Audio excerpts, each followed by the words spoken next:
Imaginez-vous un jour vous retrouver en face d'une personne qui a fini en enfer et cette personne vous dit « Mais pourquoi tu ne me l'avais pas dit ?»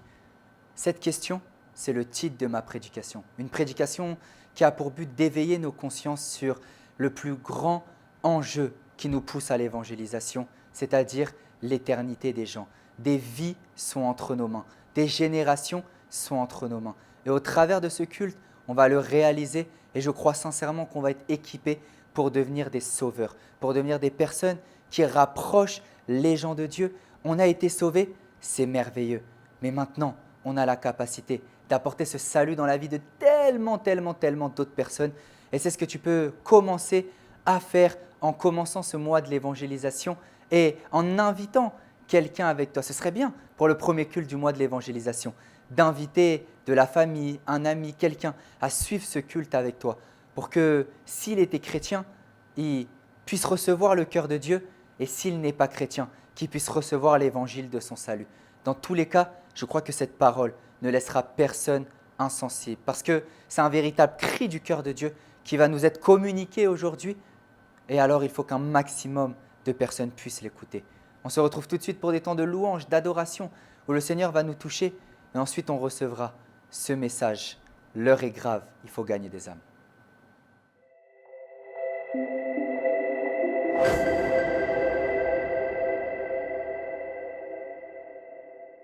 Faire de mon temple la demeure de ta présence. Et je suis reconnaissante, raison pour laquelle je veux t'adorer, je veux te louer de toutes mes forces. Amen, amen, amen. Est-ce que tu peux acclamer Dieu de toutes tes forces et nous allons dire, je suis venu pour te célébrer. Est-ce que tu es venu pour célébrer Dieu en ce matin? J'aimerais vraiment que tu puisses le manifester et nous allons le dire au travers de ce chant. Amen. Alléluia. Est-ce que tu peux acclamer comme ça?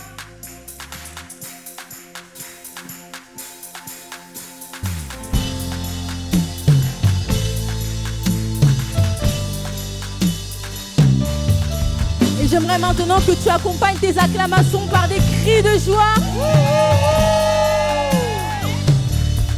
Je suis venu pour te rencontrer, proclamer que tu es fort, et rien ne peut résister. sois glorifié.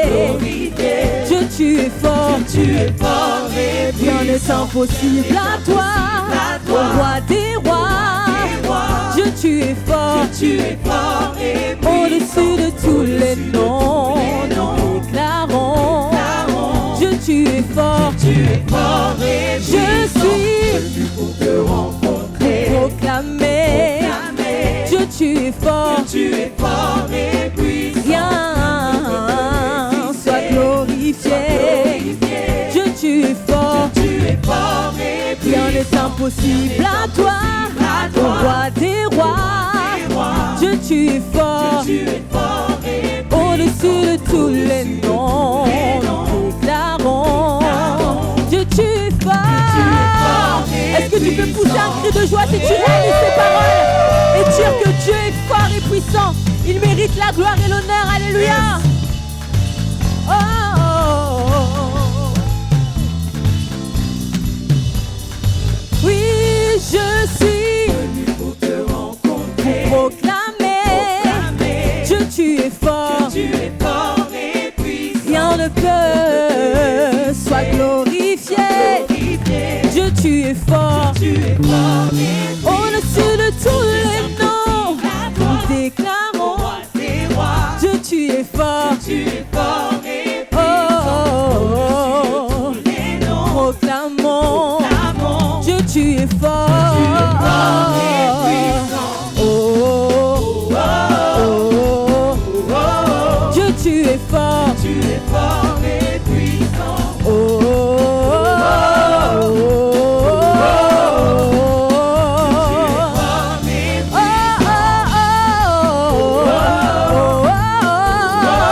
Dieu,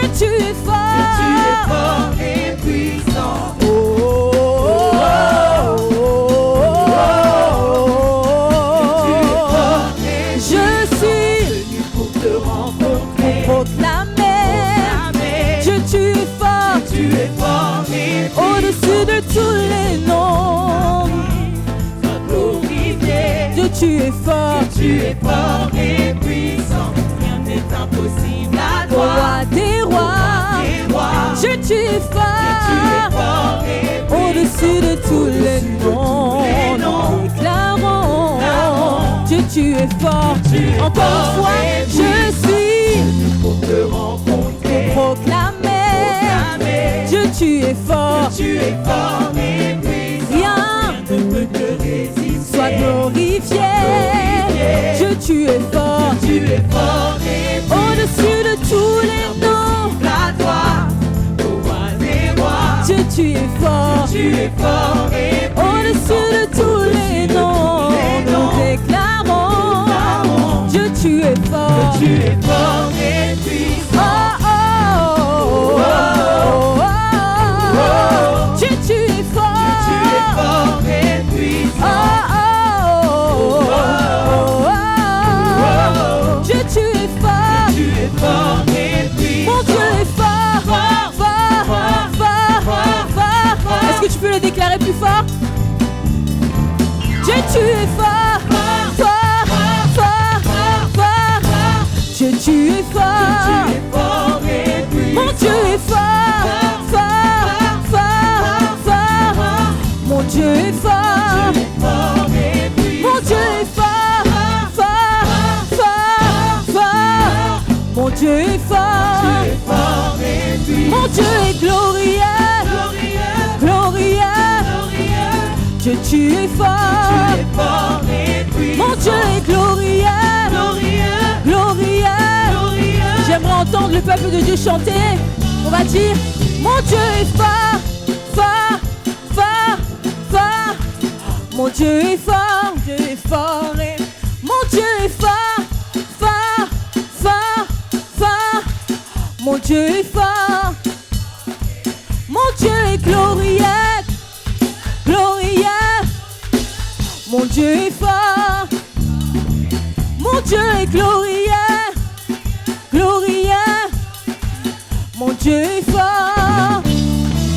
Mon Dieu est glorieux, Glorieux, glorieux. glorieux. Mon Dieu est fort. Tu es fort et puissant. Mon Dieu est puissant, Puissant, puissant, puissant. puissant.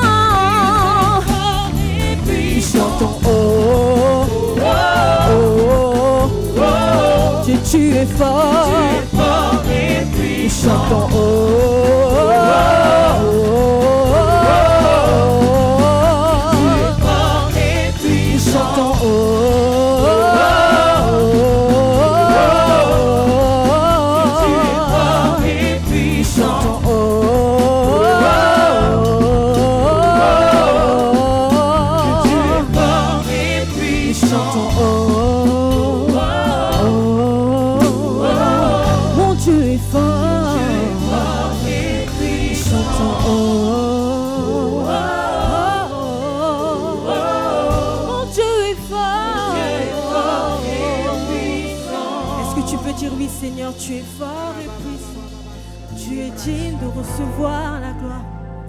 Est-ce que tu peux prier dans cette atmosphère et dire oui Seigneur, tu es fort et puissant. Et nous le reconnaissons encore en ce matin. Et nous voulons le dire puissamment. Oui Seigneur, tu as donné ta vie pour moi à la croix. Et Seigneur, je suis reconnaissante envers toi. Raison pour laquelle je prosterne mon cœur dans ta présence. Oh, nous voulons nous réjouir dans ta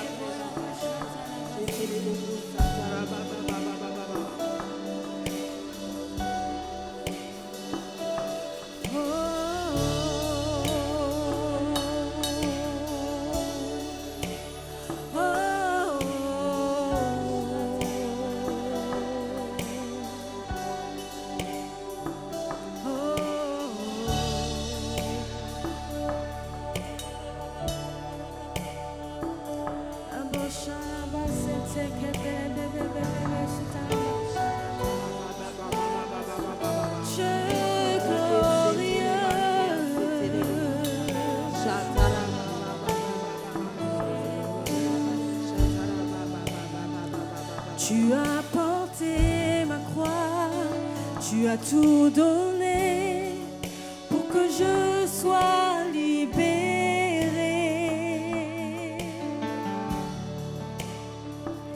Maintenant ma vie est tienne et à jamais je chanterai ta bonté. Digne est ton nom, Jésus, tu mérites la louange. Digne est ton nom, digne est ton nom,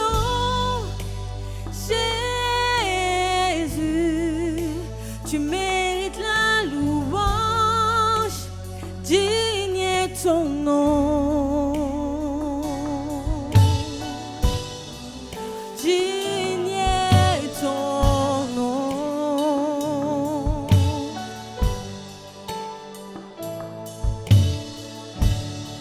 Oh, tu enlevé, tu m'émerveilles par ton amour indéniable. Ta grâce est infinie et à jamais, je chanterai ta bonté. Digne est ton nom, Jésus, tu mérites la louange. Digne est ton nom, digne est ton nom, Jésus, tu mérites la louange. Digne est ton nom.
les cieux, ton nom est exalté. Sur la terre, tu es loué. Ta gloire est manifestée. Seul ton nom est élevé. Dans les cieux, ton nom est exalté. Sur la terre, tu es loué. Ta gloire est manifestée. Seul ton nom est élevé. Ton nom est exalté. Sur la terre, tu es loué. Ta gloire est manifestée. Seul ton nom est élevé. dans les cieux, ton nom est exalté. sur la terre, tu es loué. ta gloire est manifeste. Seul ton nom est élevé. dans les cieux, ton nom est exalté. sur la terre, tu es loué. Ta gloire est manifeste.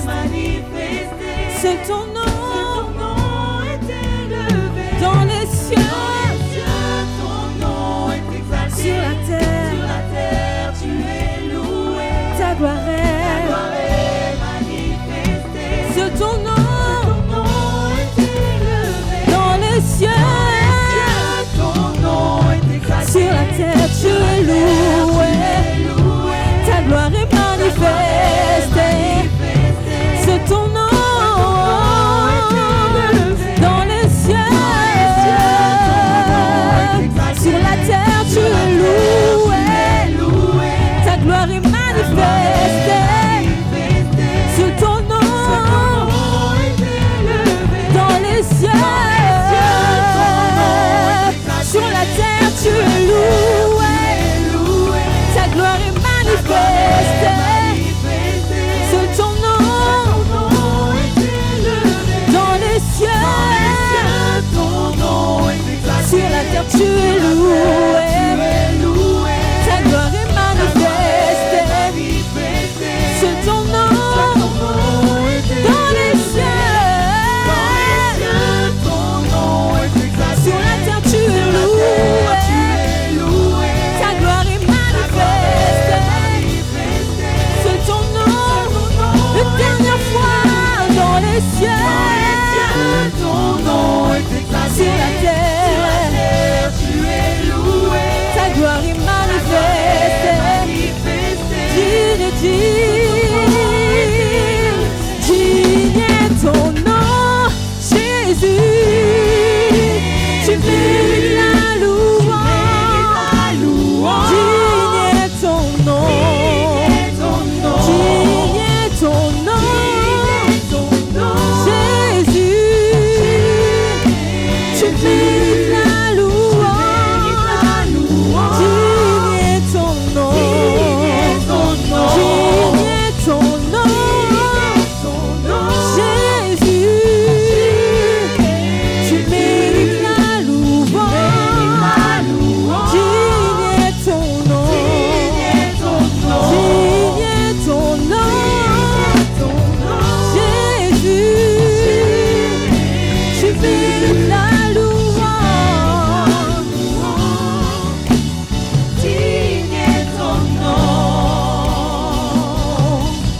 Ton nom est le plus grand, ton nom est tout puissant, ton nom est au-dessus de tout. Puissance, autorité, royaume et dignité, ton nom est au-dessus de tout.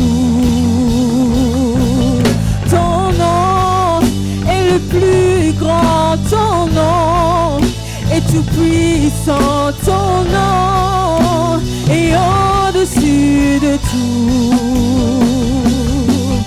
Puissance, autorité, royaume et dignité, ton nom est au-dessus de tout. Ton nom, ton nom Et le plus grand, ton nom est tout puissant ton et au-dessus de tout. au-dessus de tout. Puissance,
dignité et au-dessus de tout.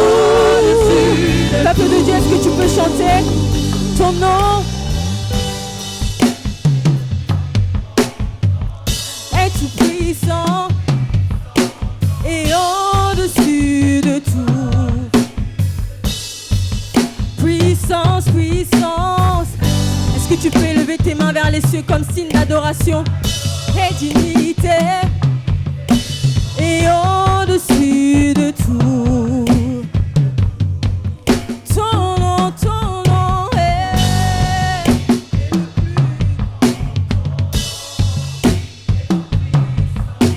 et au-dessus. Puissance, puissance, puissance. Autorité, royaume et dignité et au-dessus de tout.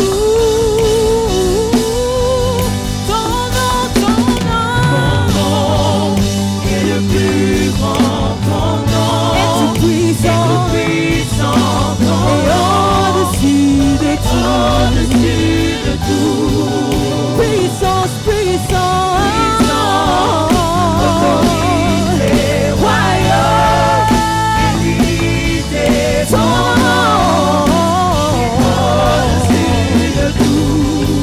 tous les anges proclament, tu es la création chante, tu es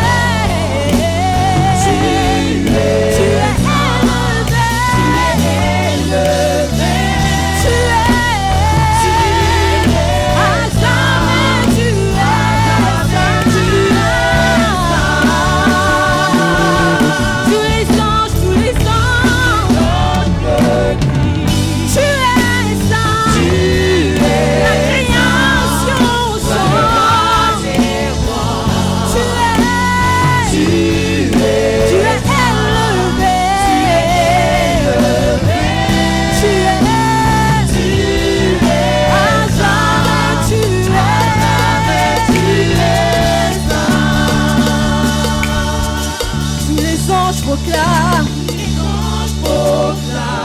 tu es la création chante, tu es élevé, tu es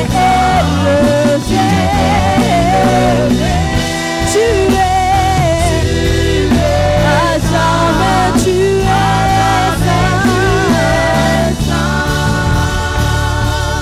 Tous les anges proclament, tu es la création chante, tu es élevé, tu es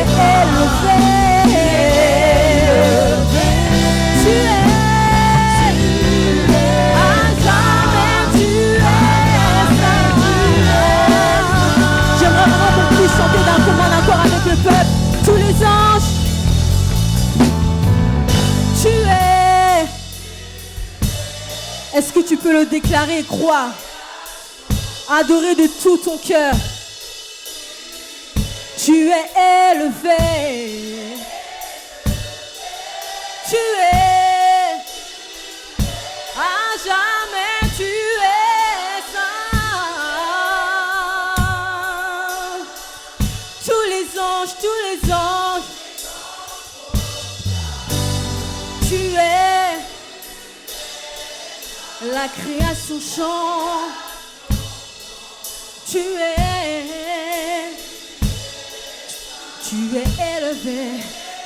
élevé au-dessus de tous les noms. À jamais tu es saint. Tous les anges,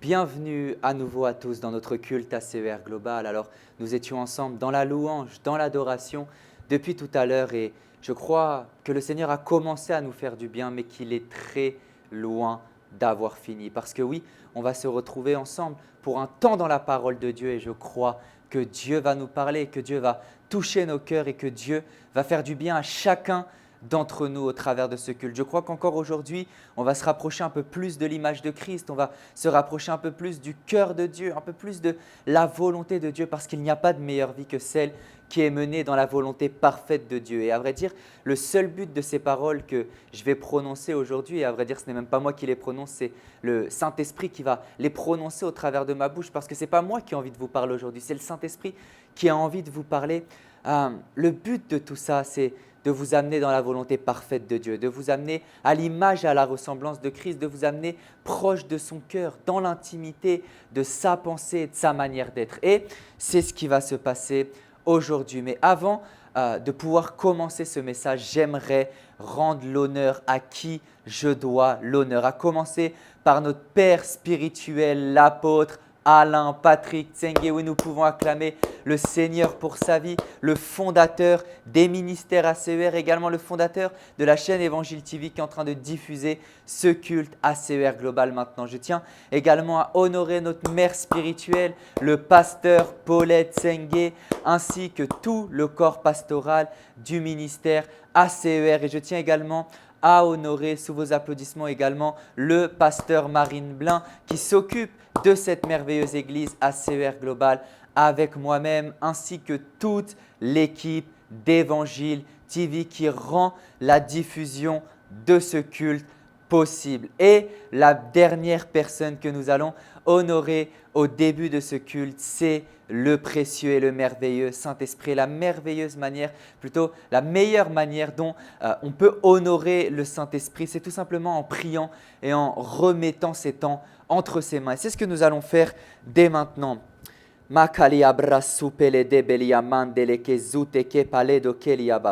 Précieux Saint-Esprit, nous te bénissons, nous te rendons grâce. Merci pour ta présence, merci pour ta parole, merci pour ton cœur qui est communiqué à ce culte.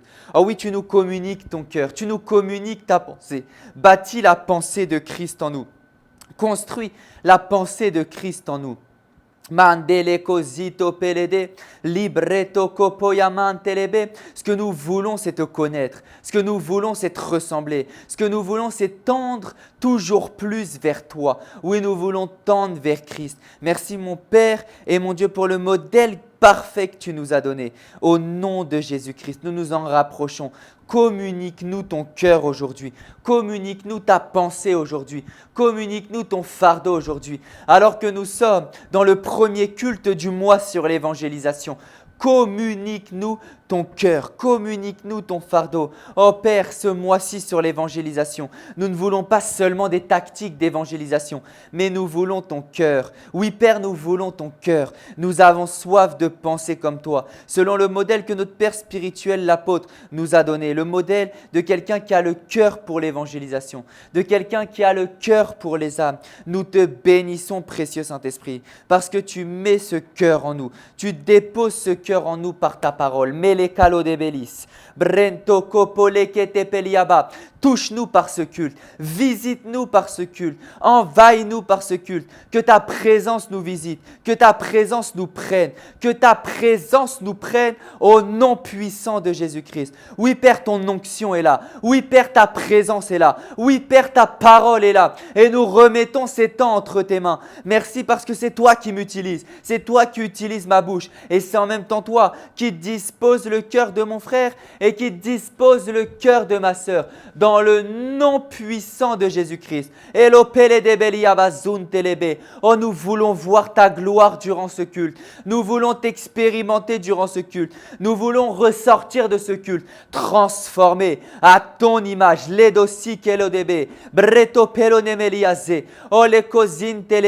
Merci pour ta puissance. Merci pour ton surnaturel. Là où est ton amour, là où est ton cœur, là est ta puissance. Et je dis que la puissance et la gloire de Dieu se manifestent puissamment durant ce culte au nom puissant de Jésus-Christ. Oh, ces temps sont entre tes mains. Fais ce que tu veux. Fais-y ce que tu veux dans le nom de Jésus-Christ. Amen, amen, amen. Gloire à Dieu. La prédication peut alors commencer. Le Seigneur est là et l'esprit de notre Père spirituel, l'apôtre, est là également. Vous savez, nous sommes dans le premier culte du mois sur l'évangélisation. Oui, aujourd'hui nous sommes déjà le dimanche 2 août et nous sommes déjà dans le mois sur l'évangélisation. Vous imaginez comment l'année passe vite, on atteint déjà le dernier tiers, le 8e mois sur 12 de notre année de la propulsion divine. Et aujourd'hui, nous commençons au travers de ce culte le mois d'être propulsé par sa vie d'évangélisation. Et on va parler durant tout ce mois de l'évangélisation. Et à vrai dire, c'est même quelque chose qui est, comment je peux dire ça, peut-être emblématique ou même caractéristique des ministères ACER.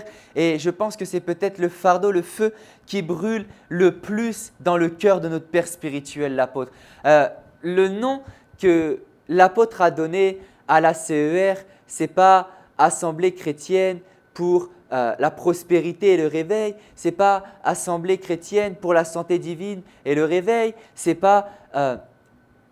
même pas Assemblée chrétienne pour la sanctification et le réveil, c'est même pas Assemblée chrétienne pour la prière en langue et le réveil. Le nom que notre apôtre a donné à ce ministère, c'est Assemblée chrétienne pour l'évangélisation et le réveil. Ça veut dire que le mois qu'on s'apprête à vivre, le mois qu'on est en train d'introduire ensemble, c'est le mois qui est dans le titre du ministère dans lequel nous sommes. Ça veut dire que là, ce mois-ci, nous sommes au plus proche de la vision du ministère. Nous sommes au plus proche de la vision de la maison spirituelle dans laquelle nous sommes. Nous sommes au plus proche du fardeau que Dieu a déposé dans la vie de notre Père spirituel, l'apôtre. Et c'est pour ça que ce mois, nous allons le prendre très au sérieux et nous allons faire en sorte de développer ce cœur d'évangéliste. Parce que oui, le titre de mon message aujourd'hui, à vrai dire, je ne peux même pas commencer le mois d'une meilleure manière que de faire en sorte par la parole de Dieu de développer en nous un cœur d'évangéliste. Je peux parler des tactiques d'évangélisation, c'est vrai, et je vais vous en donner. Tout ce mois-ci, on va donner des tactiques d'évangélisation, mais à vrai dire, si d'abord on ne développe pas ce cœur-là qui veut aller vers l'évangélisation, parce que vous savez, en passant du temps avec l'apôtre, j'ai découvert quelque chose, c'est que notre Père spirituel n'est pas juste une personne qui a des bonnes tactiques dans l'évangélisation. Il fait des prédications sur l'évangélisation et c'est puissant. Mais s'il a ce truc-là dans l'évangélisation, à chaque fois, my God, ce qui me bluffe à chaque fois, c'est que dès qu'il y a des réunions de masse avec l'apôtre, il y a toujours des centaines de personnes qui donnent leur vie à Christ. Parce qu'en fait, c'est une grâce qu'il porte sur sa vie. Et je pense que s'il porte cette grâce-là, c'est parce qu'il porte avant une grâce un fardeau. Vous savez, la grâce est toujours le résultat d'un fardeau. Vous voyez, l'apôtre a ce fardeau-là de gagner les âmes, ce fardeau-là d'amener les gens au salut, ce fardeau-là de former les disciples, ce fardeau-là d'amener les gens à connaître Christ et d'amener les gens à vivre ce pourquoi Jésus est mort à la croix. Je vous dis la vérité, ce qui me choque des fois quand je passe du temps avec l'apôtre, c'est ô combien il a ce cœur-là de vouloir prendre soin des âmes, de vouloir gagner les âmes, de vouloir amener les gens au Seigneur, de vouloir amener tout le monde à la connaissance de Christ. Et c'est pour ça que je pense que ce mois-ci va être particulier parce qu'il est porté avec l'esprit de la maison. Vous voyez, là on est en plein dans l'esprit de la maison. On est en plein dans le fardeau de la maison et dans le fardeau que Dieu a donné à notre Père spirituel. Parce que là, je parle du fardeau de notre Père spirituel. Mais à vrai dire, celui qui a donné ce fardeau à notre apôtre, mais c'est Dieu lui-même. Et même l'apôtre n'a même pas 1/100 du fardeau que Jésus-Christ a pour les âmes. Aucun être humain n'a ne serait-ce qu'un millier du fardeau que Dieu a pour les âmes. Et aujourd'hui, on va même aller au cœur du fardeau de Dieu lui-même pour les âmes. On a une grâce ici à l'ACER, c'est que Dieu nous a communiqué ce fardeau. Amen. Et c'est pour ça que le titre de mon message du jour, ça va être « Pourquoi ne me l'as-tu pas dit ?» Le titre de mon message aujourd'hui, c'est « Pourquoi ne me l'as-tu pas dit ?» Vous savez, il y a tellement de tactiques qu'on va voir tout au long de ce mois pour gagner les âmes. Il y a tellement d'astuces, il y a tellement de clés, il y a tellement de techniques, il y a tellement de manières de gagner les âmes. On pourrait parler par exemple de la puissance de l'évangile. Le moyen numéro 1 de gagner les âmes, c'est la puissance de l'évangile. La Bible dit que l'évangile est une puissance pour le salut de quiconque croit. Ça veut dire que ce qui permet le salut, ce qui permet l'évangélisation avant tout, c'est la prédication de l'évangile. Donc ça veut dire qu'à partir du moment où l'évangile est dans ta bouche, à partir de ce moment-là, des âmes sont automatiquement gagnées. Le salut est automatiquement répandu. Le réveil est automatiquement amené. Là où est l'évangile, là sont les âmes gagnées. Là où est l'évangile, là est le salut. Là où est l'évangile, là est l'évangélisation. À vrai dire, évangélisation, c'est juste le fait d'amener l'évangile. Vous voyez, évangélisation, c'est une variante du mot évangile. Parce qu'on ne peut pas évangéliser sans l'évangile. Ce qui sauve, ce qui transforme, la puissance qui va pénétrer au milieu des cœurs et amener les gens au salut, c'est l'évangile. Parce que la Bible dit que personne ne peut être sauvé sans avoir placé sa foi en Christ. Mais on dit que la foi vient de ce qu'on entend. Et ce qu'on entend vient de la parole de Dieu. Ça veut dire que la chose qui sauve l'homme, c'est l'évangile, c'est la bonne nouvelle, c'est la parole de Dieu. Et dès lors qu'on a cet évangile dans notre bouche, dès lors qu'on a cet évangile dans notre cœur, dès lors qu'on a reçu nous-mêmes cet évangile, on est qualifié à le partager. Dès lors qu'on partage cet évangile, voyez, commencez à partager l'évangile. Vous allez voir les grandes manifestations qu'il y aura, les grands signes qu'il y aura, les miracles qui accompagneront cet évangile. Vous verrez à quel point Dieu sponsorisera lui-même et accompagnera lui-même son propre évangile. Il n'y a aucun moyen meilleur de gagner les âmes que la prédication de l'évangile. Il n'y a aucun moyen meilleur. C'est un verset que je vais reprendre tout à l'heure, mais regardez, on va aller ensemble dans ce verset pour l'instant. La Bible dit « Comment donc invoqueront-ils en celui en qui ils n'ont pas cru? Et comment croiront-ils en celui dont ils n'ont pas entendu parler? Et comment en entendront-ils parler s'il n'y a personne qui prêche ?» Vous voyez, le moyen numéro 1 de gagner des âmes, c'est tout simplement prêcher l'évangile. Parce que c'est l'évangile la source du salut. C'est la bonne nouvelle la source du salut. C'est aussi simple que ça. Vous voyez, ça c'est la première clé. Vous voyez, je vous dis, il y a beaucoup de clés qu'on peut citer et on va vous en parler tout au long du mois. Il y a également une deuxième clé que je peux citer de tête. Vous savez, une grande clé également, c'est le témoignage. La manière dont vous-même vous allez ressembler à Christ, la manière dont vous-même vous allez vous comporter, la manière dont vous-même vous allez refléter Christ par votre amour, par votre patience, par votre joie, par votre paix, par votre excellence, par vos fruits, par vos résultats, par votre sagesse, par votre intelligence, par votre puissance, par toutes ces choses-là, par la manière dont Dieu va se mouvoir d'une manière ou d'une autre, parce que Dieu est infini et il a énormément de facettes. Mais chacune de ces facettes peut être une tactique d'évangélisation, peut être un moyen d'évangélisation. My God, Daniel était un évangéliste sans même parler de l'évangile, mais sa sagesse évangélisait pour lui. La sagesse de Daniel évangélisait les rois. Vous voyez, d'autres personnes, leur évangile, c'était la puissance qui émanait d'eux. D'autres personnes, leur évangile, c'était l'amour qui émanait d'eux. Vous voyez, il y a tellement de manières de refléter Dieu, de refléter l'évangile. Il y a tellement de facettes de Dieu qu'on peut démontrer. Le témoignage, c'est lorsque une ou plusieurs facettes de ta vie ressemblent à Jésus-Christ. Et alors toutes les personnes dans ton environnement, dans ta sphère et en contact avec toi ont l'impression que dès lors qu'ils sont dans ta présence, ils sont dans la présence de Jésus-Christ. Dès lors qu'ils passent du temps avec toi, ils passent du temps avec quelqu'un qui ressemble à Jésus. Et ils sont automatiquement touchés par Jésus parce qu'ils sont en contact avec une image de Jésus. La Bible dit, nous tous qui contemplons comme dans un miroir la gloire du Seigneur. Le témoignage, le bon témoignage, c'est lorsque vous devenez vous-même un miroir du Seigneur. La Bible nous dit qu'au temps convenable, que si on se comporte correctement, au temps convenable, les gens reconnaîtront notre bonne conduite et rendront gloire à Dieu. Ça veut dire que le but de la bonne conduite, le but du témoignage, le but d'être soi-même transformé, le but de soi-même sincèrement ressembler à Jésus, c'est d'être un miroir de sorte à ce que toutes les personnes autour de nous, un jour, à force d'avoir traîné avec nous, à force d'avoir passé du temps avec nous, ils sont en proie à Dieu, ils sont face à face avec Dieu, ils sont visités par Dieu. Est-ce que vous savez qu'il y a le fait de prier pour que Dieu visite quelqu'un et il y a le fait d'être soi-même une visitation de Dieu? Est-ce que vous savez que vous-même, vous pouvez être une visitation de Dieu? La Bible dit que la création attend avec un ardent désir la révélation des fils de Dieu. Ça veut dire que vous-même, my God, vous-même, vous pouvez être une révélation de Dieu. Vous pouvez être une visitation de Dieu. Vous comprenez?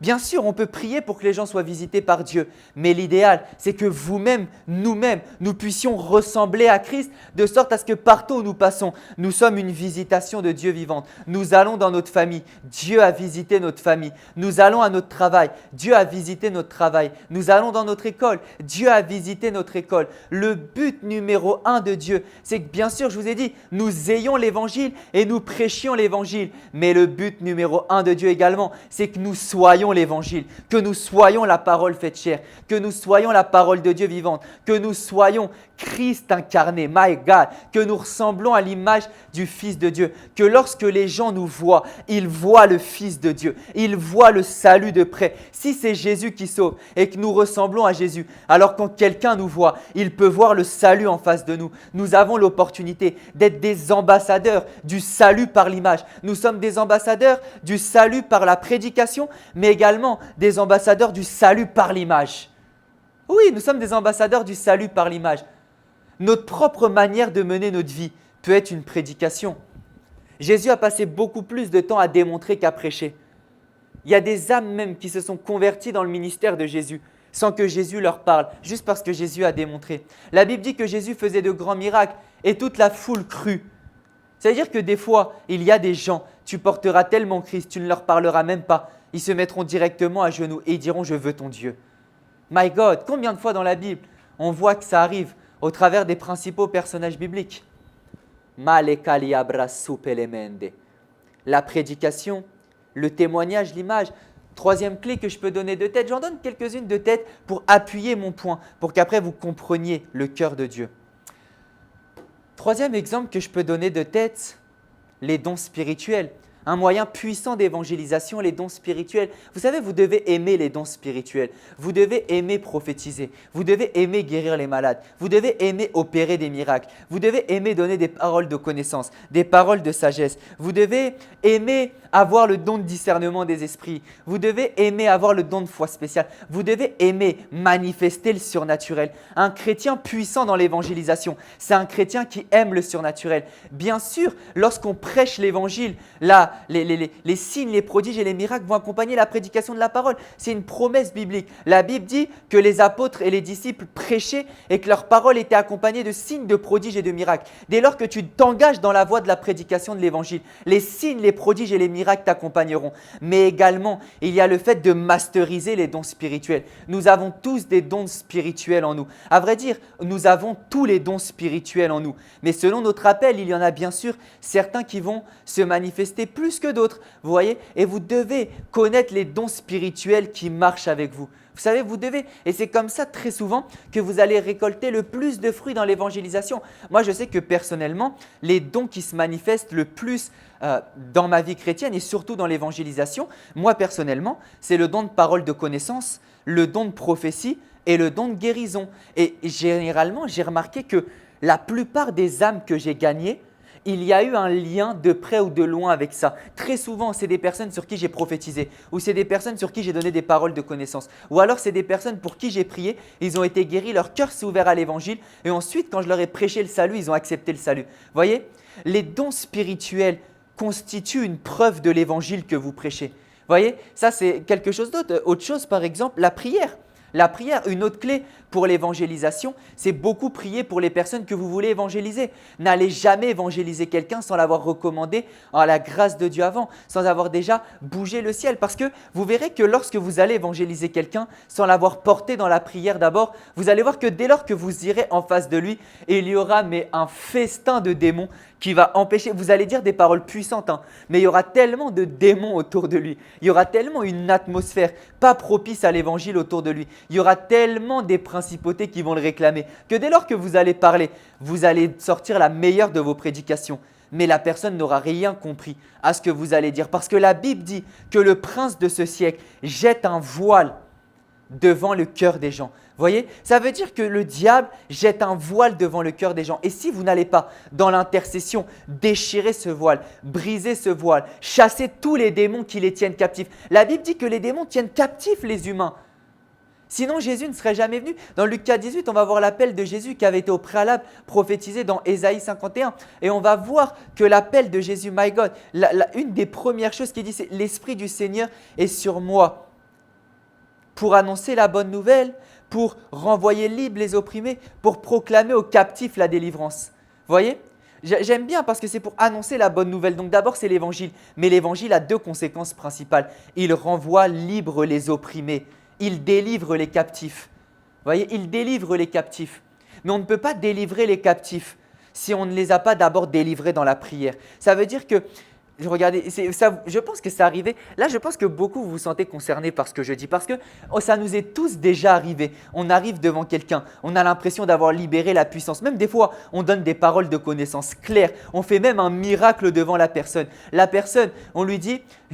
Il y a ça qui arrive dans la vie de ta sœur. Je vais prier pour toi. Et tu pries pour sa sœur et tu dis dans moins de 10 minutes, elle va t'envoyer un message pour te dire qu'elle est guérie de telle maladie.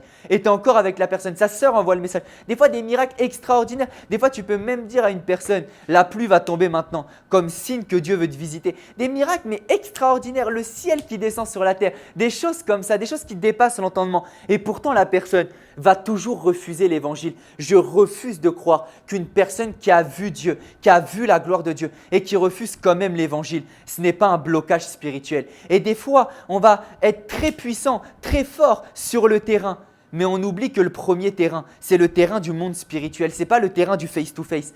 Le premier terrain, avant le face-to-face, c'est le terrain du monde spirituel. My God, des fois on fait des miracles pas possibles, on prêche des prédications puissantes.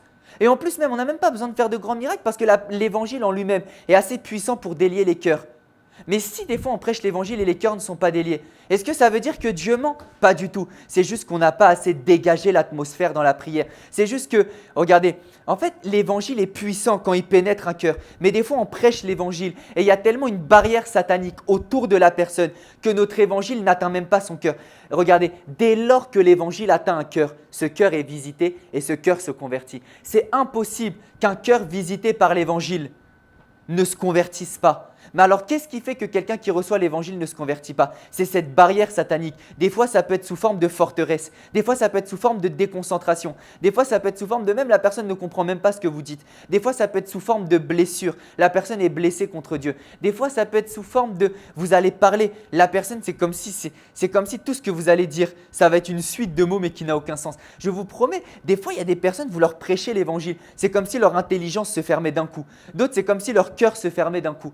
Ce sont des choses sataniques et il faut les briser dans la prière. Vous voyez, il y a plein de moyens. Je pourrais même vous parler des différentes manières d'évangéliser. Je pourrais vous parler de l'évangélisation de l'entourage. Je pourrais vous parler de l'évangélisation de rue. Je pourrais vous parler de l'évangélisation des réseaux sociaux. Je pourrais vous parler de tellement de manières, de tellement de clés. Et c'est ce qu'on va faire durant ce mois. Il y a tellement de choses liées à l'évangélisation desquelles on va vous parler, mais ça ne servirait à rien de vous parler de toutes les différentes facettes techniques d'évangélisation si d'abord vous n'avez pas ce cœur d'évangélisation. Parce que oui, regardez, en fait, il y a tellement… Comment ça se fait que les chrétiens connaissent autant les tactiques d'évangélisation mais ne vont pas évangéliser? Je refuse de croire que dans le christianisme actuel, avec toute la connaissance qui est répandue, avec toutes les prédications qui sont données, avec tous les livres qui sont écrits dessus, je refuse de croire que les chrétiens ne savent pas évangéliser. La seule chose qu'un chrétien doit faire pour évangéliser, my God. La seule chose qu'un chrétien doit faire pour évangéliser, c'est tout simplement expliquer à quelqu'un d'autre ce que Jésus a fait pour lui.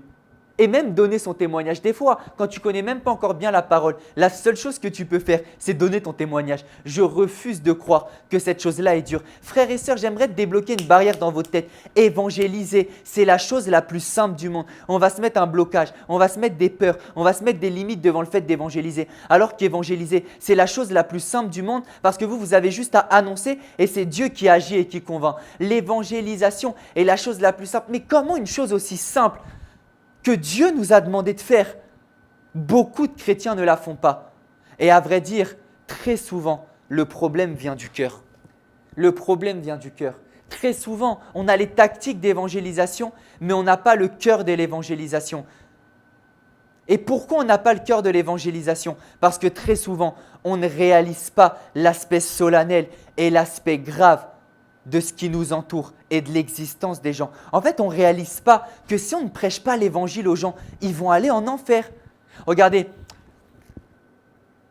un cœur d'évangéliste, c'est un cœur. En fait, c'est l'évangélisation, comment je peux expliquer ça? C'est le cri d'un cœur qui a compris les enjeux dans la vie des gens. C'est juste le cri d'un cœur qui a compris les enjeux dans la vie des gens. Frères et sœurs, si on ne prêche pas cet évangile, des gens vont aller en enfer. Des gens vont être dans le pire état possible, spirituellement, mentalement et physiquement en même temps. Des gens seront en proie à la souffrance éternelle. Des gens seront en proie au regret éternel. Des gens seront en proie à la tristesse éternelle, au feu éternel, à la souffrance physique éternelle. Si on ne prêche pas cet évangile, c'est l'éternité des gens qu'on met entre parenthèses. C'est l'éternité des gens qu'on… Regardez, vous savez quand vous recevez l'évangile, my God, quand vous recevez l'évangile, il y a deux choses qui se passent en vous. La première, c'est la reconnaissance. Lorsqu'on a vraiment rencontré Dieu, lorsqu'on a vraiment reçu l'évangile, lorsqu'on a vraiment été sauvé. C'est pour ça que l'évangélisation, en vrai, c'est un signe de ta propre nouvelle naissance à toi. Je refuse de croire que quelqu'un est vraiment chrétien, a vraiment rencontré Dieu et cette personne, l'évangélisation ne l'intéresse pas. Une personne comme ça, désolé, je ne vais pas prendre de pincettes, mais cette personne n'est pas chrétienne. C'est impossible d'être chrétien et de ne pas vouloir évangéliser. Je ne dis pas que, regardez, je vais nuancer, je ne dis pas de ne pas avoir de difficultés. Je ne dis pas que oui, tu as peur de parler en public ou que tu as du mal, mais je parle d'un cœur, ça ne t'intéresse même pas d'évangéliser. Je te promets que tu n'es pas chrétien. C'est impossible parce que, regardez, la Bible nous dit dans 2 Corinthiens 5, 17 que nous avons été réconciliés avec Dieu et que nous avons reçu le ministère de la réconciliation. Ça veut dire qu'une conséquence naturelle de nous-mêmes avoir été sauvés, c'est le fait d'aller sauver les gens. C'est le fait d'aller sauver les gens. La Bible dit que nous ne devons aucune dette à personne, si ce n'est l'amour. Mais le plus grand amour, la Bible nous dit, c'est de donner sa vie pour ses amis. Et nous, aujourd'hui, le plus grand amour qu'on peut donner à quelqu'un, c'est même pas donner notre vie pour lui, mais c'est de lui parler de celui qui a donné sa vie pour eux. Vous comprenez? Frères et sœurs, en fait, je vous promets que ce n'est pas naturel pour un chrétien de ne pas évangéliser. En principe, lorsqu'on reçoit l'évangile, il se passe deux choses dans notre cœur. Seigneur, merci de m'avoir sauvé. Je ne le méritais pas. J'étais pécheur, j'étais loin de toi, j'étais condamné à l'enfer, mais tu m'as sauvé. En principe, lorsque vous êtes sauvé, vous allez avoir une reconnaissance mais immense. Je m'en souviens, quand Dieu m'a sauvé, tous les jours, je pleurais de joie, je pleurais de reconnaissance, je pleurais parce que je me disais, mais j'étais destiné à l'enfer, je ne le méritais même pas, j'étais loin de toi, comment tu as fait pour venir me chercher? Comment tu as fait? Depuis des années, j'étais même pas heureux, ma vie n'allait même pas bien, mais toi tu es venu me chercher dans la détresse, toi tu es venu me sauver, toi tu es venu me faire du bien, quand j'avais plus aucune solution, plus aucun espoir, toi tu es devenu mon espoir. Vous voyez? Et la première chose, je m'en souviens au début de ma vie chrétienne que ça a créé, c'est la reconnaissance. J'étais tellement reconnaissant envers Dieu de m'avoir sauvé. Et le deuxième sentiment que l'évangile crée dans un cœur, c'est « mais si je l'ai vécu, les autres aussi doivent le vivre ». Regardez, pour la petite histoire, je vais vous raconter moi-même comment j'ai commencé à évangéliser. Est-ce que vous savez que j'ai commencé à évangéliser? Je n'avais même pas d'église. J'ai commencé à évangéliser. Je n'avais jamais suivi des séminaires sur l'évangélisation. J'ai commencé à évangéliser. On ne m'avait même jamais parlé d'évangélisation. Et même plus loin que ça, je n'avais jamais lu de versets sur l'évangélisation. J'ai commencé à évangéliser. Je n'avais jamais lu de versets dans la Bible. Regardez, la manière dont le Seigneur m'a visité, j'étais dans ma chambre et j'ai vécu une expérience spirituelle. Le Seigneur s'est révélé à moi et il m'a montré que c'était lui la source du salut. Et ce jour-là, après cette expérience spirituelle, j'ai décidé de placer ma foi en Jésus et je suis né de nouveau et j'ai décidé de marcher avec le Christ. Et à ce moment-là, quand j'ai commencé à marcher avec lui, je vous ai dit, il y a deux sentiments qui se sont mis dans mon cœur. Le premier, c'était une gratitude. En fait, c'était un amour pour lui, mais je ne pouvais pas l'expliquer. J'aimais trop Dieu. En fait, la Bible dit, en fait, j'ai vraiment vécu le verset qui disait « Nous l'aimons, car il nous a aimés le premier ».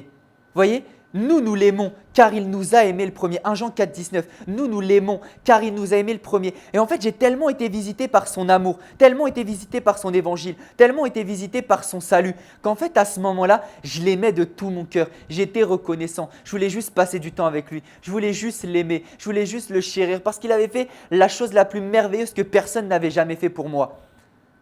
Et le deuxième sentiment que ça a fait, c'est dès lors que le Seigneur m'a sauvé, je me suis dit, mais mon Dieu, mais c'est tellement merveilleux, tout le monde doit vivre ça. Et à ce moment-là, le premier sentiment, est-ce que vous savez, bon, regardez, là je suis en train de vous raconter mon témoignage, j'ai évangélisé le premier jour de ma conversion. Je ne savais pas ce que c'était évangéliser. Je ne connaissais pas de passage biblique. Mais ce que j'ai vécu ce jour-là était tellement fort. Dès que je suis sorti de ma chambre, j'ai commencé à parler à ma mère, à mon frère, à mes amis, à toutes ces personnes-là. J'ai commencé à leur dire, c'est extraordinaire ce que j'ai vécu. Jésus est vraiment Dieu, Jésus existe vraiment. Je ne saurais pas comment te le dire, mais je ne connaissais même pas de verset. J'avais limite pas d'argument, je ne savais pas quoi dire. Mais un feu brûlait dans mon cœur en fait, ce que j'ai vécu, c'est tellement exceptionnel, c'est tellement merveilleux. En fait, tu dois vivre ça. Je t'assure, tu dois connaître Jésus. Tu dois rencontrer Jésus. J'ai rencontré Dieu. Ma vie a été transformée. Ma vie a été changée. Il faut que tu vives ça toi aussi. Et c'est ça le sentiment qui naît naturellement d'une conversion. Je vous ai cité le passage tout à l'heure de 2 Corinthiens 5, 17. Dès lors qu'on est réconcilié avec notre réconciliation personnelle avec Dieu, Dieu met le ministère de la réconciliation. Le ministère de la réconciliation, c'est quoi? C'est un feu dans ton cœur. C'est le cœur de Dieu qui vient se graver au fer rouge dans ton cœur. Et c'est ce feu qui te fait te dire, mais si moi j'ai vécu quelque chose d'aussi merveilleux, alors ma mère doit le vivre, alors mon frère doit le vivre, alors mon voisin doit le vivre. Alors mon cousin doit le vivre, alors mon camarade de classe doit le vivre, alors mon patron doit le vivre, alors cet inconnu qui est en train de pleurer seul dans le métro pendant que je suis en train de rentrer chez moi doit le vivre, alors cette personne qui a l'air triste dans la rue doit le vivre également. Du premier jour de ma conversion jusqu'à maintenant, je ne saurais pas comment l'expliquer, mais j'ai un feu qui me pousse à prêcher l'évangile. Encore aujourd'hui, avant de tourner cette prédication, j'ai prié pour un collègue de travail et je lui ai prêché l'évangile. Parce qu'en fait, ce n'est pas un rôle que je joue devant la caméra parce qu'on m'appelle Pasteur Kylian ou quelque chose comme ça. En fait, au quotidien, même quand je suis au travail, même quand je suis dans le fait de gérer l'église, même quand je suis avec mon entourage, même quand je suis avec mes voisins, même quand je suis dans mon quartier, même quand je fais telle chose ou telle chose. En fait, il n'y a pas de moment où je suis Kylian et de moment où je suis Pasteur Kylian. Et en fait, toute ma vie, c'est juste en fait un feu dans mon cœur de peu importe où je suis, avec qui je suis, le titre, le rôle ou la position que j'ai face à cette personne. My God, cette personne doit être sauvée, cette personne doit rencontrer Christ, cette personne doit être visitée par Dieu. Frères et sœurs, c'est ça l'évangile. Lorsqu'on rencontre l'évangile, Dieu place un feu dans notre cœur. Et je ne sais même pas comment l'expliquer. Du premier jour de ma conversion jusqu'à maintenant, Dieu a mis un feu dans mon cœur. Là, si je prêche avec autant de passion, c'est parce qu'en fait, j'ai envie que toi-même tu reçoives cet évangile. J'ai 2 objectifs dans cette prédication. C'est que toi qui écoutes et qui es déjà sauvé, tu puisses avoir ce feu-là. Et je sais que tu l'as déjà parce que si tu es vraiment né de nouveau, ce feu-là, Dieu l'a mis dans ton cœur. Je ne suis pas en train de dire ici que oui, je suis le seul à avoir le feu et tout. Pas du tout. Le but de cette prédication, quand je te raconte mon histoire, je ne suis pas en train de dire que je suis quelqu'un d'exceptionnel. Au contraire, je suis en train de te dire que moi, un gars lambda comme toi, une personne normale comme toi, si j'ai reçu ce feu, tu es tout autant sauvé que moi. Tu es tout autant enfant de Dieu que moi. Tu as tout autant été aimé par Dieu que moi. Donc tu as le même feu dans ton cœur. Et j'aimerais te dire que ce feu, c'est pas parce que je suis spécial ou qu'il y a marqué Pasteur Kylian en bas de l'écran. Toi-même, qu'on t'appelle pasteur, responsable, frère ou qui que ce soit, tu es autant sauvé que moi et tu as autant ce feu dans ton cœur. Et j'ai envie de réveiller ce feu dans ton cœur. Peut-être qu'il est endormi moi-même. Ça m'est arrivé à plusieurs reprises dans ma vie chrétienne. Ce feu a diminué. Ce feu, des fois, c'est un peu endormi, mais il n'est jamais parti totalement. Et ce feu-là, j'aimerais qu'il puisse t'animer. Si tu es chrétien, mon objectif, c'est que ce feu-là puisse t'animer et que tu puisses comprendre ton rôle en tant que chrétien. Et mon objectif numéro 2, c'est que si tu es là et tu n'as pas reçu l'évangile, que tu puisses être sauvé au travers de ce message. Depuis le premier jour de ma conversion jusqu'à maintenant, je ne sais pas comment expliquer, mais dès que je suis en face de quelqu'un, j'ai envie que cette personne bénéficie du même bonheur dont je bénéficie, de la même grâce dont je bénéficie, du même salut dont je bénéficie. Dieu m'a fait voir son salut. C'est la moindre des choses que je la fasse vivre aux gens. Et à vrai dire, c'est même un acte de reconnaissance. Je vous ai dit que le premier signe, c'était la reconnaissance envers Dieu. Mais le plus grand acte de reconnaissance qu'on peut donner envers Dieu, c'est faire en sorte que ce qu'il a fait pour nous, on le fasse pour les autres.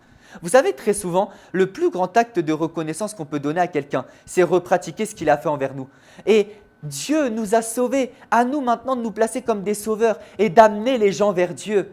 Le plus grand acte de reconnaissance qu'on peut donner à Dieu de nous avoir sauvés, c'est d'être un sauveur pour les autres. C'est d'amener les gens à Christ. C'est d'amener les gens au salut. C'est d'amener les gens vers celui qui sauve.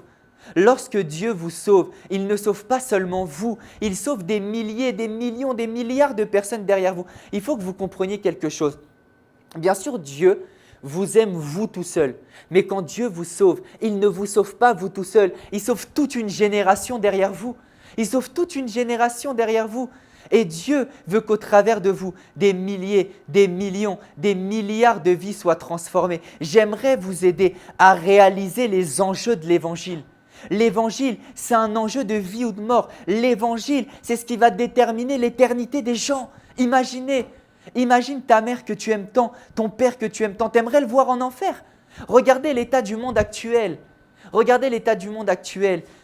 Les gens se font avoir par le diable, les gens sont malheureux, les gens sont dépressifs, les gens sont malades, les gens vivent des choses que Dieu n'a jamais designées pour eux, les gens vivent des choses que Dieu n'a jamais créées pour eux, les gens vivent des choses que Dieu n'a jamais voulu pour eux. Aujourd'hui, les situations dans les quartiers s'empirent. Aujourd'hui, les lois des fois dans beaucoup de pays sont de plus en plus dures. Les lois des fois sont même de plus en plus injustes. On a l'impression que l'injustice est de plus en plus grande, que ce soit à l'échelle familiale, que ce soit à l'échelle étatique, que ce soit à l'échelle scolaire, que ce soit à l'échelle dans tel endroit, dans tel endroit. Aujourd'hui, on a des personnes, my God, on est dans une génération où on a des babysitters qui font des attouchements sur des enfants. On est dans une génération où il y a des figures d'autorité qui abusent de leur autorité et qui font des choses comme ça. On est dans une génération où la décadence est de plus en plus grande, où le mal est de plus en plus grand, où l'injustice est de plus en plus grande, où les gens souffrent, où les gens sont malheureux, ils ne trouvent pas de sens, ils ne trouvent pas de but à leur vie. Et nous, on a le plus grand des remèdes, on a le plus grand des antidotes et on n'irait pas leur communiquer. Regardez, c'est comme si on avait le remède contre le sida avec des patients du sida en face de nous. C'est comme si on avait le remède contre le cancer avec des patients de cancer en face de nous. Frères et sœurs, on a le remède de tous les maux de l'humanité, mais l'humanité se dresse devant nous. Qu'est-ce qu'on fera ? Je vous dis, ce n'est pas un problème de tactique, ce n'est pas un problème de technique, ce n'est même pas un problème de puissance, c'est un problème de cœur, c'est un problème de fardeau, c'est un problème de feu pour les âmes. Dès lors que vous avez le fardeau pour les âmes, la puissance et la gloire de Dieu vous accompagnera automatiquement. Dès lors que vous avez ce fardeau de sauver les gens verront la gloire de Dieu au travers de vous. Même, regardez, les motivations pour avoir la puissance et la gloire. Oui, tu veux la puissance, tu veux la gloire, mais c'est quoi tes motivations ? C'est pour montrer que tu es quelqu'un de spécial ou c'est parce qu'en travers de cette puissance, regardez, la puissance et la gloire de Dieu ne sont que des outils pour que Dieu se révèle aux gens et transforme la vie des gens. Ce ne sont que des outils. Le problème, c'est que tu veux la puissance et la gloire comme un titre, alors que la puissance et la gloire sont des outils pour amener les gens à être transformés, pour amener les gens à rencontrer Dieu, pour amener les gens à être visités par Dieu. J'aimerais que tu réalises l'enjeu qu'il y a aujourd'hui. Aujourd'hui, frère, aujourd'hui, sœur, tu es chrétien et tu as en toi ce qui va déterminer l'éternité de toutes les personnes autour de toi. Vous savez, ne pas vouloir évangéliser, des fois c'est un manque de maturité. C'est parce qu'en fait, tu n'as pas conscience de l'enjeu. Tu n'as pas conscience de la gravité de la situation. Tu n'as pas conscience de la gravité de la situation. Et des fois, en tant que chrétiens, nous vivons avec légèreté. Nous n'avons tellement pas conscience de la situation. Nous sommes là, nous vivons nos vies, nous sommes focalisés sur nos problèmes. Nous sommes focalisés sur cette chose-là qui nous tracasse depuis 1 ou 2 semaines. Et on en oublie que Dieu nous a demandé aujourd'hui de parler à cette personne. My God, je me souviendrai toujours de cette expérience. Un jour, il y avait une période où mon feu pour l'évangélisation avait un petit peu baissé. Et à ce moment-là, j'étais à l'école et je m'en souviens, en plus dans ma classe, j'avais évangélisé presque toute ma classe. mais une des personnes de ma classe, je ne l'avais jamais évangélisée. Et je n'avais pas pris la peine de l'évangéliser parce que j'avais d'autres préoccupations, j'avais d'autres soucis, j'avais d'autres problèmes.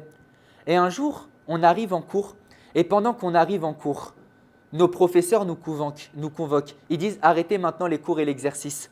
On se réunit tous. Et là, on nous annonce que ce camarade de classe s'est suicidé. Et là, je me dis « Mon Dieu », je pense que j'ai peut-être pleuré pendant 3 jours. Je me suis dit « Mon Dieu », parce que je ne me suis pas levé, parce que je n'ai pas eu le fardeau et parce que je n'ai pas prêché l'évangile à quelqu'un, cette personne s'est suicidée et aujourd'hui elle est en enfer. My God, si j'avais pris plus à cœur sa peine, si je m'étais plus intéressé à lui, si j'avais été plus sensible au cœur de Dieu, si j'avais été plus sensible au cri du cœur de cette personne, peut-être que cette personne ne se serait pas suicidée. Et peut-être que cette personne ne serait pas en enfer aujourd'hui. Bien sûr, je ne veux pas vous mettre une pression malsaine. Bien sûr, les gens font leur propre choix, leurs propres décisions. Mais nous, on a un rôle, c'est celui d'annoncer l'évangile. Je ne dis pas que toute personne qui va en enfer, c'est vous qui en êtes responsable. Non, les gens sont des grands garçons, des grandes filles. Et des fois, c'est eux-mêmes qui prennent leurs responsabilités, qui acceptent ou qui refusent. Mais comment ils peuvent accepter ou refuser ce qu'on ne leur a pas dit? Regardez, je vais vous relire le passage que je vous ai lu tout à l'heure. Romains 10 à partir du verset 13. « Car quiconque invoquera le nom du Seigneur sera sauvé. » Ici, on voit que ce qui sauve, c'est le Seigneur. On voit beaucoup d'actes d'amour aujourd'hui, mais le plus grand acte d'amour, c'est l'Évangile. Parce que c'est le seul acte d'amour qui sauve. Comment donc invoqueront-ils, verset 14, celui en qui ils n'ont pas cru? Et comment croiront-ils en celui dont ils n'ont pas entendu parler? Et comment en entendront-ils parler s'il n'y a personne qui prêche? Et à ce moment-là, je me suis senti exactement comme ça par rapport à mon camarade de classe. Je ne dis pas que toutes les âmes qui vont en enfer, c'est de votre faute, mais toutes les âmes qui vont en enfer parce que vous avez eu l'occasion de leur annoncer, mais vous ne leur avez pas annoncé. Là, oui, c'est de votre faute. Et je ne vais même pas dire de votre, je vais dire de notre. Parce que je sais que personnellement dans ma vie, je suis sûr qu'il y a beaucoup de personnes. Dieu m'avait dit de leur parler et je ne leur en ai pas parlé. Et aujourd'hui, peut-être que ces personnes sont en enfer. J'aimerais éveiller notre conscience. J'aimerais éveiller notre responsabilité. L'enfer est le pire des lieux. Je vais vous lire une parabole dans quelques secondes qui va vous montrer que l'enfer est le pire des lieux possibles dans lequel on peut vivre, dans lequel on peut être. My God, Shaladabali Azuketelebe. Mon Dieu. Cette histoire m'avait tellement marqué, tellement marqué. Et depuis ce jour, j'ai pris une décision. C'est celle de prêcher l'évangile avec tout mon cœur.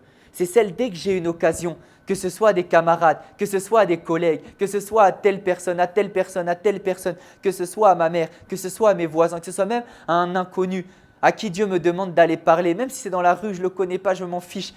Je me suis donné une mission. C'est dès lors que ce sera de mon devoir et de ma responsabilité d'amener quelqu'un au ciel, alors je le ferai. Toutes les personnes à qui Dieu me demandera d'annoncer l'évangile, je le ferai. Toutes les personnes à qui j'aurai à cœur d'annoncer l'évangile, alors je le ferai. Des fois, on a cette résistance, on veut annoncer l'évangile. Non, mais ma timidité. Non, mais je ne sais pas parler. Non, mais telle chose. Et des fois, on fait des petites objections personnelles. En fait, on fait de ces petites objections personnelles quelque chose de plus important que l'éternité de la personne en face de nous. Entre mal parler et être ridiculisé et la personne de toi va en enfer, tu préfères quoi?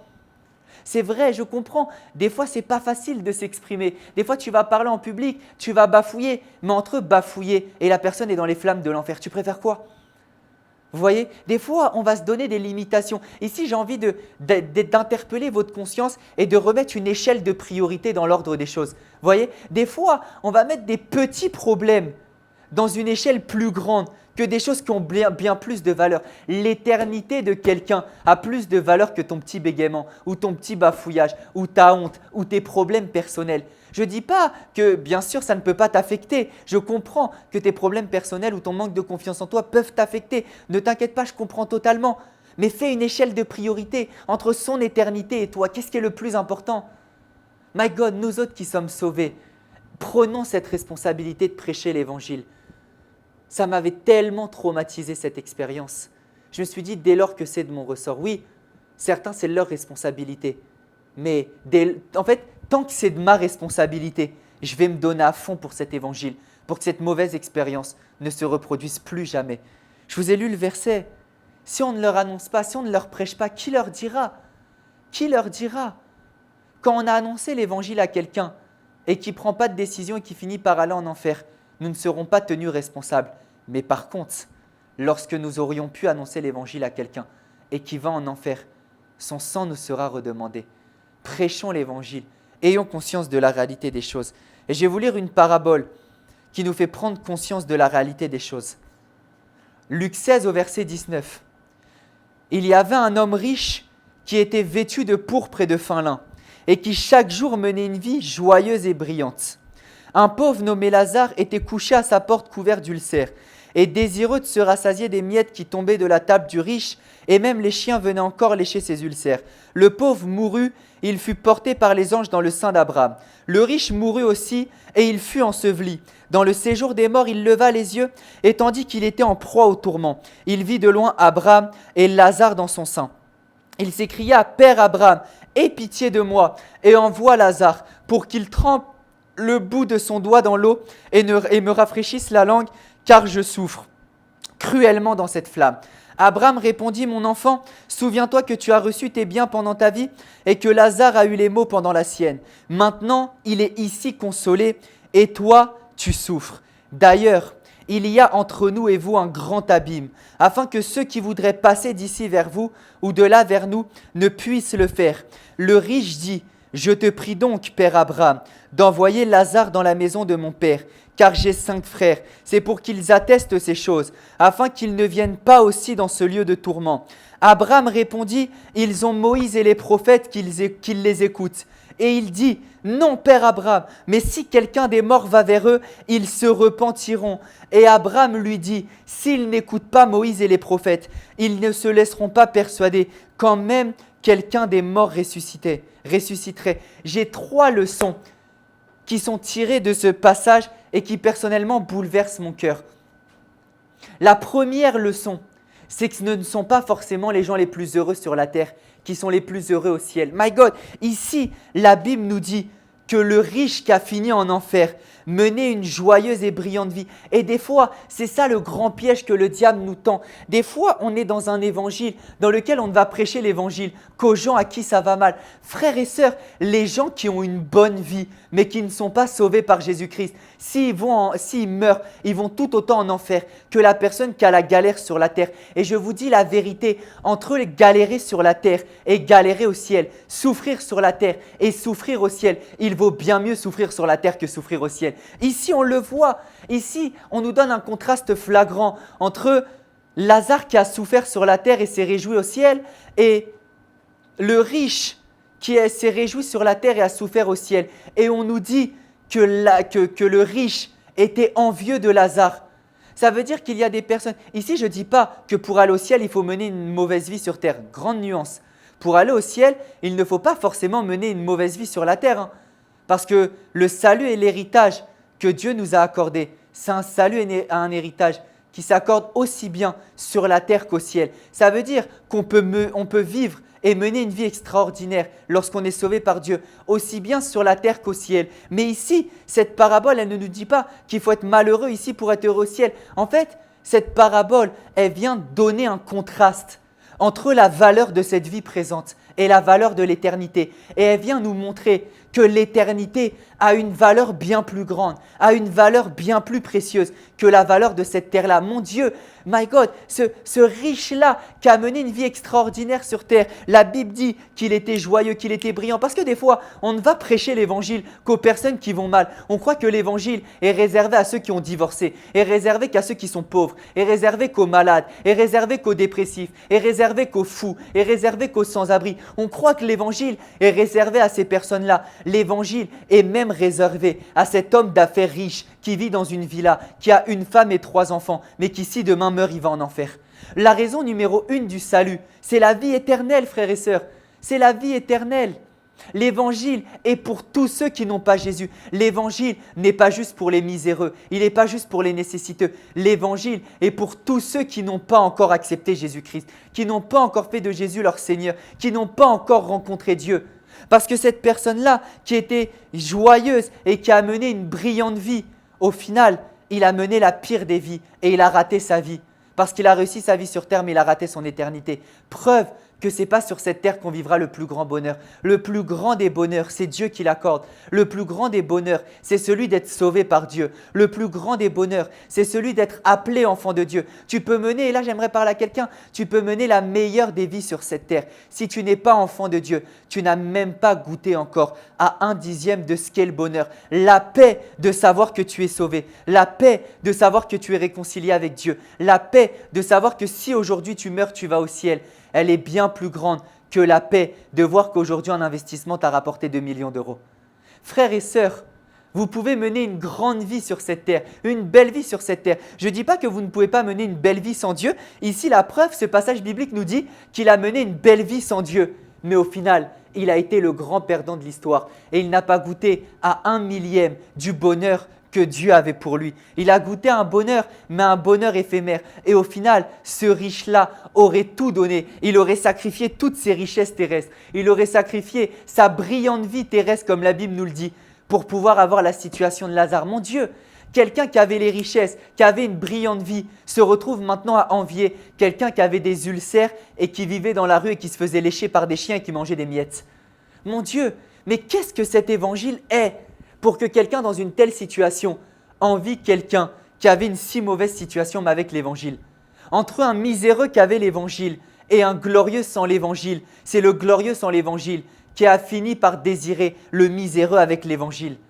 Qu'est-ce que cet évangile, my God, qu'est-ce que cet évangile est pour qu'une personne comme l'apôtre Paul dédie toute sa vie à ça? La Bible va dire que ce monsieur-là a traversé toute la terre, qui s'est fait fouetter, qui s'est fait frapper, qui s'est fait taper, qui s'est fait emprisonner, qu'il a même fait des naufrages en bateau. Tout ça pour la cause de l'évangile. Qu'est-ce qui a fait que des gens comme Jean ont été mis dans un bain d'huile pour l'évangile? Que quelqu'un comme Pierre a été crucifié à l'envers? Que quelqu'un comme Thomas a été percé par une épée? Que des personnes comme ça, que quelqu'un comme Étienne a été lapidé? Que des gens comme ça sont morts? Que quelqu'un comme Jacques a été décapité?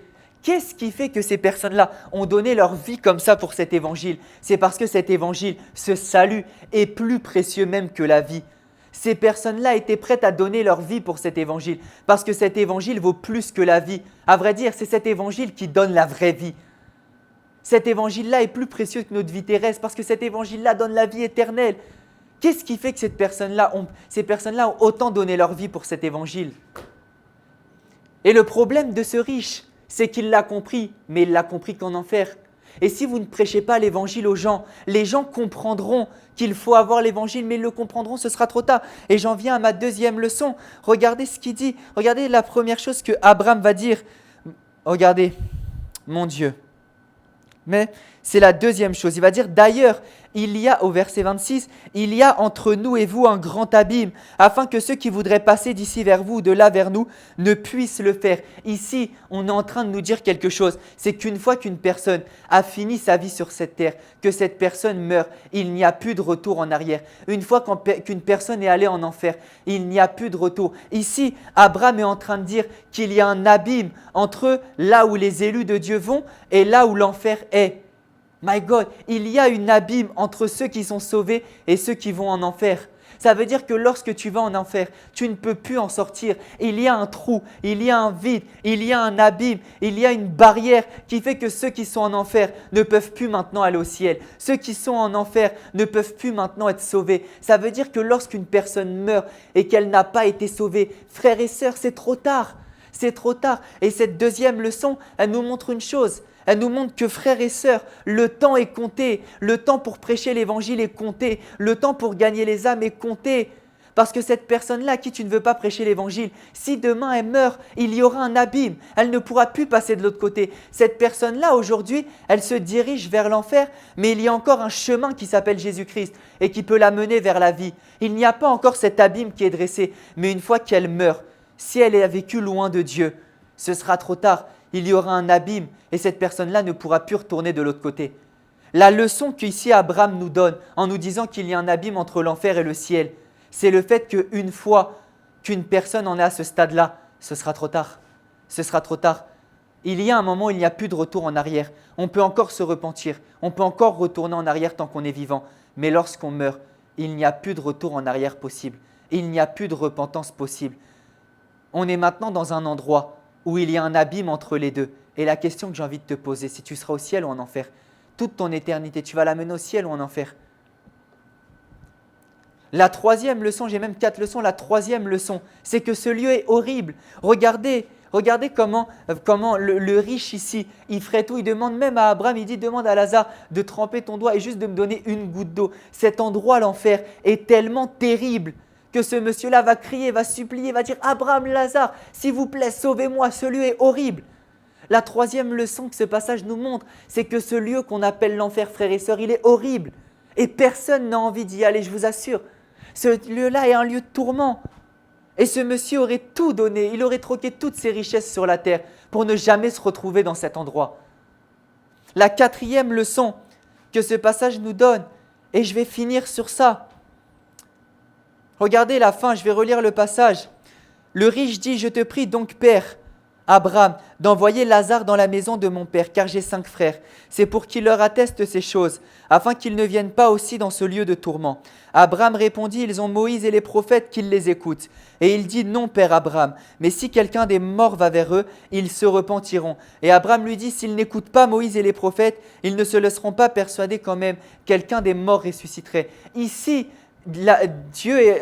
Abraham est en train de nous dire, la Bible est en train de nous dire, Dieu au travers de son serviteur Abraham est en train de nous dire quelque chose de puissant, c'est que ce ne sont pas les morts qui vont revenir ressusciter l'évangile. Si ce ne sont pas les morts qui vont revenir ressusciter l'évangile, ce seront les vivants. Ici, il a dit, regardez, il a dit, c'est Moïse et les prophètes. Ça veut dire que ceux qui prêchent l'évangile, ici il dit que ce sont les prophètes qui prêchent l'évangile. Les prophètes, ce sont des gens encore vivants. Ce sont des gens encore vivants. Ici, la quatrième leçon, c'est que ce ne sont pas les morts qui reviendront prêcher l'évangile, mais ce sont les vivants qui les prêchent. Toi qui es encore vivant, prêche l'évangile parce que Dieu ne ressuscitera pas de mort pour aller le prêcher. Il t'utilisera toi qui es vivant pour aller prêcher. Ici, il dit qu'il ne ressuscitera pas Lazare pour pouvoir aller annoncer l'évangile parce qu'il y a déjà des personnes, il y a déjà des prophètes mandatés pour ça. Et j'aimerais vous dire quelque chose et nous dire quelque chose. Nous tous en tant que chrétiens, nous sommes des prophètes. Bien sûr, il y a le ministère de prophète, bien sûr, il y a le ministère d'évangéliste, mais tous autant que nous sommes en tant que chrétiens, nous sommes tous des prophètes, nous sommes tous des évangélistes, nous sommes tous des personnes qui parlons de la part de Dieu. Ici, quand Abraham est en train de dire « je ne vais pas ressusciter », enfin Dieu ne ressuscitera pas Lazare pour aller leur prêcher parce qu'il y a déjà des prophètes. Ce qu'il est en train de dire, c'est « il y a toi, il y a moi, il y a nous, il y a tel chrétien, il y a le frère tel, le frère tel, le frère tel qui sont déjà là sur place sur terre pour pouvoir prêcher l'évangile. » Si Lazare n'est pas ressuscité pour aller le prêcher, c'est parce que nous sommes déjà là pour le prêcher. Les prophètes dont Abraham parle, les gens dont Abraham parle, qui sont déjà là pour prêcher l'évangile, c'est nous. Et alors nous devons nous lever pour prêcher cet évangile. Abraham ici dit que le seul moyen pour que les gens vivent l'évangile, bénéficient de l'évangile, rencontrent l'évangile et soient sauvés par l'évangile, c'est que les gens qui sont vivants, c'est que les prophètes se lèvent. Et nous sommes tous des prophètes en tant qu'enfants de Dieu qui viennent se lever pour dire à quelqu'un, prophétiser, c'est pas dire voici ton numéro de carte bancaire, voici le nom de ta mère ou ces choses-là. Le vrai prophétique, c'est dire à quelqu'un, aujourd'hui tu es éloigné de Dieu, mais Jésus t'a sauvé, viens recevoir la vie éternelle. Le plus grand des prophétiques, c'est celui-là. Et même les prophètes qui opèrent dans la parole de connaissance, même les grands prophètes vous diront toujours que le plus grand prophétique, c'est celui-là. La preuve, on dit que Jésus-Christ est l'esprit de la prophétie. Ça veut dire que le prophétique ramène vers Jésus-Christ et Jésus-Christ c'est le salut. Donc même le prophétique ramène vers le salut. Le prophétique ramène vers le salut. Donc si le prophétique ramène vers le salut, ici les prophètes, ce sont ceux qui amènent vers le salut. Je répète, si le prophétique amène vers le salut, alors les vrais prophètes ici, ce sont ceux qui amènent vers Jésus-Christ. Et tous autant que vous êtes des prophètes dans le sens où vous amenez le salut dans la vie des gens. Ici, Abraham est en train de dire, on ne va pas faire remonter Lazare pour prêcher parce qu'on compte déjà sur toi, sur moi, sur lui, sur elle pour pouvoir prêcher l'évangile. Et c'est pour ça que je vais conclure par ce verset. Voici pourquoi la Bible nous dit dans 1 Corinthiens 9 au verset 16. Si j'annonce l'évangile, ce n'est pas pour moi un sujet de gloire, car la nécessité m'en est imposée, et malheur à moi si je n'annonce pas l'évangile. Si j'annonce l'évangile, ce n'est pas pour moi un sujet de gloire. car la nécessité m'en a imposé. Ce n'est pas une option, ce n'est pas un sujet de gloire, c'est une nécessité. On n'a pas le choix, c'est une obligation. On doit prêcher l'évangile, on doit se mettre en peine de l'éternité des gens et prêcher cet évangile qui peut les sauver. Car la nécessité m'en a imposé et malheur à moi si je n'annonce pas l'évangile. Oh my God, prions et demandons à Dieu de nous donner ce cœur. Malate kelebeze, rokote palabazu telebe. Oh Père, nous te bénissons, nous te rendons grâce. Donne-nous ce cœur d'évangéliste, donne-nous ce cœur de prophète, donne-nous ce cœur de personnes qui vont se lever et parler de ta part. Mon Père et mon Dieu, donne-nous ton cœur, communique-nous ton cœur, communique-nous ton fardeau, communique-nous ton feu pour les âmes. Oh Père, viens graver au fer rouge ton cœur dans le cœur de quelqu'un. Viens graver au fer rouge ton cœur dans le cœur de quelqu'un. Communique-nous ton fardeau, communique-nous ton feu. Oh Père, embrase-nous pour les âmes, remplis-nous d'un poids pour les âmes. Je prie que quelqu'un ici vive une rencontre avec le fardeau des âmes, vive une rencontre avec le feu pour les âmes, vive une rencontre avec le cœur de Dieu qui veut sauver les âmes. Oh mon Père et mon Dieu, fais-nous vivre une rencontre avec ton cœur, fais-nous vivre une rencontre avec ton cœur, fais-nous vivre une rencontre avec ton cœur. Oh Dieu, communique-nous ton fardeau, communique ton fardeau à un de mes frères, à une de mes sœurs, pour qu'il puisse se lever, grave dans sa conscience l'importance de l'éternité des gens, pour qu'il et elle se lèvent et qu'ils annoncent l'évangile avec feu, avec fardeau, avec puissance, et qu'ils soient une grande source de salut, que tu les utilises puissamment parce qu'ils ont ton feu. Au nom puissant de Jésus-Christ, oh communique-nous ton feu, communique-nous ton fardeau, nous te voulons toi, nous voulons ton cœur, tu nous as sauvés, fais de nous des sauveurs pour les autres. Oh communique-nous ça Père, communique-nous ton cœur, amène-nous à penser comme toi, amène-nous à avoir conscience de ce de quoi tu as conscience. Amène-nous à être alertés comme toi. Amène-nous des fois à pleurer toute une nuit pour les âmes, à pleurer toute une journée pour les âmes. Amène-nous à pleurer pour elles, à prier pour elles, à aller les exhorter, à aller leur prêcher le salut, à aller les sauver. Oh Père, donne-nous ce fardeau, communique cette grâce, ce fardeau dans nos cœurs. Au nom puissant de Jésus-Christ. Oh, alléluia. J'aimerais faire un type de prière très particulier avec quelqu'un ici. Tu as entendu ce message et tu sais que tu n'es pas sauvé. Tu sais que si tu meurs aujourd'hui, si tu meurs demain, tu n'es pas sûr d'aller au ciel. Tu n'as pas fait la paix avec Dieu, tu n'as pas placé ta foi en Jésus-Christ qui est le seul chemin pour aller au ciel. Et tu sais que si tu meurs, tu peux aller dans ce lieu terrible et horrible que je viens de citer qu'on appelle l'enfer. Il faut à tout prix que tu sois réconcilié avec Dieu aujourd'hui. Il faut à tout prix que tu fasses la paix avec Dieu aujourd'hui. Et je vais t'en donner l'opportunité. La Bible dit qu'on est sauvé en croyant de notre cœur et en confessant de notre bouche. Tu as entendu ce message et tu y as cru. Tu as déjà fait la première partie pour être sauvé et pour échapper à l'enfer et pour être maintenant éligible au ciel. Mais on va faire la deuxième partie ensemble. La Bible dit que c'est en croyant du cœur mais en confessant de la bouche. Et je vais t'aider à poser des mots pour être sauvé. On va faire une prière ensemble et cette prière va te permettre d'être maintenant sauvé, d'être maintenant enfant de Dieu, d'être réconcilié avec Dieu, d'être maintenant chrétien, de faire la paix avec Dieu et d'éviter l'enfer. Alors tu as entendu ce message, tu sais que tu as besoin de faire la paix avec Dieu. Fais cette prière avec moi. Tu vas tout simplement répéter, Seigneur Jésus, je te demande pardon parce que je ne te connaissais pas et que j'ai péché contre toi. Mais je te remercie parce que tu m'as aimé, parce que tu m'as sauvé. Je suis maintenant enfant de Dieu parce que je crois que mon salut se trouve en Jésus-Christ. Je crois que tu es le seul nom qui a été donné pour mon salut.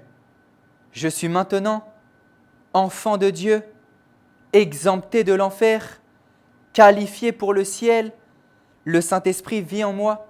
Je suis réconcilié avec toi. Oh Dieu, au nom puissant de Jésus-Christ. Amen, amen, amen. Gloire à Dieu. Félicitations à toi qui viens de faire cette prière. Tu viens de prendre la plus grande des décisions de ta vie. Et tu viens d'assurer et de sécuriser ton éternité. Il faut maintenant que tu marches en nouveauté de vie et que tu marches selon ta nouvelle nature chrétienne, ta nouvelle nature d'enfant de Dieu, de racheté de Dieu. Et pour ça, on a une église en place qui s'appelle ACER Global et qui t'aide à marcher avec Dieu, qui t'aide à grandir en tant que chrétien, à grandir dans le Seigneur, à devenir ce que Dieu a toujours vu en toi, à accomplir la volonté de Dieu, à faire la volonté de Dieu.